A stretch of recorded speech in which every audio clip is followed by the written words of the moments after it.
came home early and overheard my girlfriend bragging about cheating on me, so I left without saying a word. Now she's desperately trying to find me, but I blocked her everywhere. I 38M just found out my girlfriend 36F of 5 years cheated on me. And I found out in the worst way. Just some background info on me. I've never been married, nor do I have any kids. It's not that I don't want either, life just hasn't had those plans for me yet, I guess. Anyway, to the story. Friday after work, I left to go on a weekend trip with the guys to one of my buddy's cabins on the lake. Nothing too crazy. Fishing, drinking, games. Just good old fun. Usually, we do these trips about every 3 months to get time to ourselves and give our souls a break from us. I usually stay through the entire weekend and just leave from there go to work on Monday morning. However, this weekend I left my laptop in the office room and forgot to grab it. So around 4 p.m., I started to head home. Figured I'd be there by 6 and let's call her Rachel wouldn't have 8 by then. So I called in an order at our favorite Italian place, stopped and picked it up and headed to the house. I walked in and everything seemed normal. I could hear Rachel laughing in the kitchen, so I figured I'd just walk in and surprise her. As I got closer, I started to overhear the conversation she was having on the phone. And in an instant, my life was shattered. I assumed she was talking to her sister or maybe one of her friends. But the conversation basically went like this. Last night was just amazing. He was such a considerate lover. Pause. I'm telling you, I've never had anything like it. Pause. We met on Tinder and he took me out last night. By the time we made it through the door, we barely made it to the sofa. Pause. Oh God, big. Like twice as big as, inserts my name. Pause. I'll definitely be taking him for a test drive again. After that line I just dropped the food on the floor. Rachel heard it and turned around.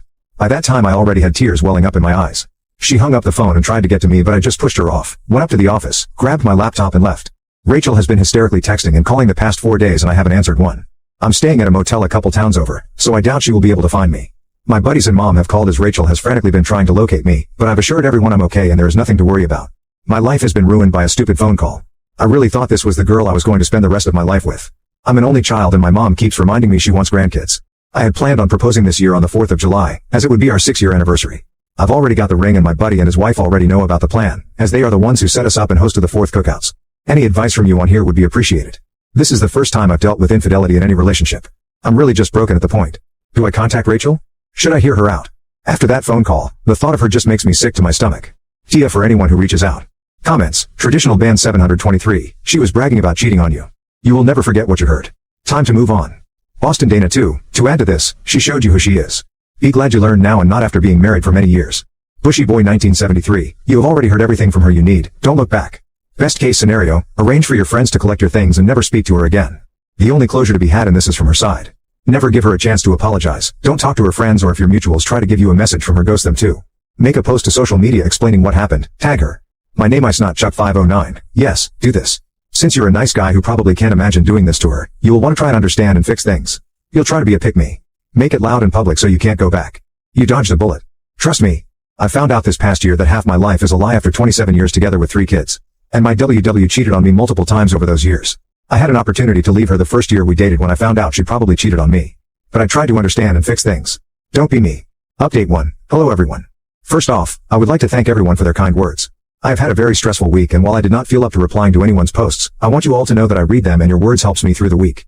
This has been a devastating event for me and each and every one of you that commented or reached out through chat brightened my day just a tiny bit. With that said, here is the most recent update. Last Friday night, after my buddies got to the hotel, I explained what I had heard on the phone call. All 3 of them were stunned to say the least. They asked if I had saw any signs of this, and TBH, I really hadn't. I said I didn't know what I was going to do. I informed my one buddy that the proposal was off, and given the circumstances, he completely understood. One thing I had my buddies do when they left their houses is turn off tracking, in case their significant others were checking and getting back to Rachel. I know Rachel isn't close with one of the wives, but at this point, I didn't want to take any chances. That night, we spent the night at the hotel bar and I tailspun pretty hard.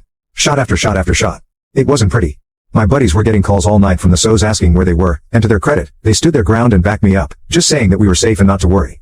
One asked to speak with me after assuming that where they were, but I didn't want to talk to her. She kept saying Rachel is worried and just wants me to come home. I just told my buddy to deal with it and I'll fill them in another time. I spent most of the night hitting on the bartender, which I'm not proud of, and a couple of girls who were traveling for work. The next day, I thanked them all for spending time with me and they took us back home. This week, I had one of my buddies scope out the house we were renting as it was on his way to work and he gets to work after Rachel and I would have already left for the day. Rachel had taken Monday and Tuesday off, but went back to work on Wednesday. As soon as he informed of this, I went to the house and started packing as much stuff as I could. The house was a mess. Dishes in the sink, clothes laying everywhere, trash was full of takeout and ordered food. It took me about 3.5 hours to get all my crap out. Before I left, I cleaned up for Rachel as a final gesture. That afternoon and evening, I got flooded by Rachel with calls and texts after she realized that I had came home and gotten all of my things.